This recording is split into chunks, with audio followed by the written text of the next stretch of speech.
Nous allons, Bezrat Hashem, commencer une nouvelle série de vidéos. Il y aura quelques vidéos sur le thème Koach Ha'ani, la force du moi, l'énergie du moi, basée sur des shiurim de Ravolbe Alav Shalom dans Ruach Shlomo Inyanim. La Torah dans Bereshit nous dit que Yaakov Avinu fait un rêve. Dans son rêve, il voit une échelle qui se tient au sol, dont le sommet touche le ciel.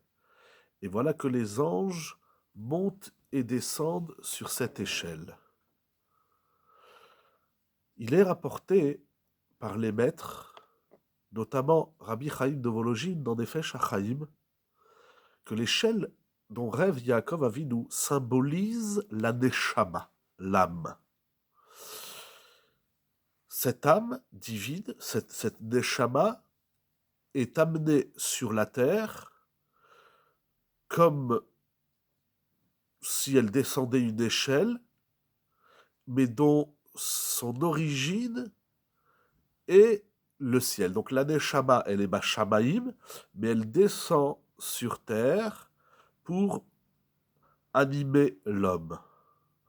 La Neshama qui vient du souffle d'Hachem, et c'est du souffle de Dieu, du souffle d'Akadosh Baruch Hu, que la Neshama, donc elle vient d'en haut et elle descend vers l'homme. Ça c'est donc l'échelle, le soulam, c'est la Neshama. Les anges divins, Malaché, Elohim, Olim et Yordibo, les anges qui montent et qui descendent, qui sont ces anges? Ce sont les actions de l'homme, comme la Mishnah nous enseigne dans Pirkei Avot, que sur chaque action que l'homme fait, il crée un ange. Donc l'homme crée des malachim par ses actions, par ses paroles et par sa pensée. Et qu'est-ce que ça veut dire que les anges montent et descendent? Ça veut dire qu'ils amènent dans ce monde, ils font descendre du monde supérieur vers le monde inférieur toutes les bonnes influences. Et si la Neshama ressemble et comparée à l'échelle, c'est que c'est à travers la Neshama que l'homme peut monter, peut s'élever, peut évoluer.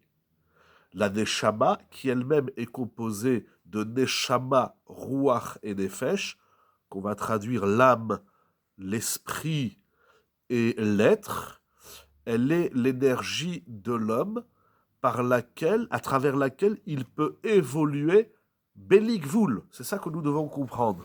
C'est-à-dire lorsque l'homme dit « je ne peux pas aller plus loin, je ne peux pas faire plus », c'est un mensonge parce que et c'est faux parce que l'homme est animé d'une neshama qui est le souffle d'Hachem, qui est inspiré en l'homme, et donc c'est à l'infini, c'est illimité. S'il y a limite, c'est parce que soit que je me suis fixé des limites, donc c'est tordu, soit que je ne crois pas à ces limites, c'est encore pire, soit parce qu'on n'est pas encore rentré dans la Neshama. Lorsqu'on est rentré dans la Neshama, ou lorsqu'on prend conscience de notre Neshama, on prend conscience qu'on peut aller très très très très loin, aussi bien dans le bien que dans le mal, nous le dirons dans le bien bien évidemment.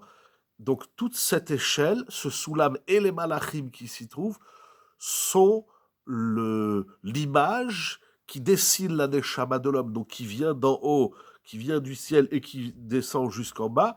L'homme, par ses actions, crée des malachim, et donc il va y avoir une interactivité, une interaction, un échange de dynamisme et d'énergie qui se produisent entre les mondes supérieurs et le monde inférieur, et donc aux extrémités, si on peut s'y dire, entre Akadosh Baruch Hu et l'homme, tout ça est symbolisé dans cette échelle. Regardez Nefesh HaChaim, c'est très intéressant comment il décrit tout cela. Et sur cette échelle, qui est la Neshama, c'est elle qui va permettre à l'homme d'évoluer, de grandir, de découvrir, de bondir, d'aller à l'aventure, une aventure infinie. Ça nous donne déjà un petit aperçu que le moi, le Ani, et donc le Ani qui est animé de cette Neshama peut aller extrêmement loin. Les kochot de l'homme sont à l'infini. C'est ça qui est extraordinaire que nous rapporte au début de son chiour notre grand maître Rav Wolbe Alav Shalom.